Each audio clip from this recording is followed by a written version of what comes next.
Parang yun nga, si Bamboo na batak na batak. Oo, ganun yung dating. Oo, ganun yung datingan eh.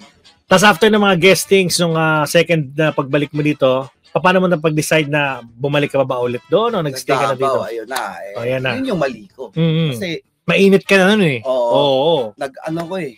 Parang nadala sa bisyo nga. Oo. Bisyo, mga ganun. Wala ka pang asawa nito na bumalik ka? Wala pa. Oo. Wala pa. Ano pa? Kumbaga pakisama, mga ganyan. No? Parang ganun nga. Oo. Rocker's life.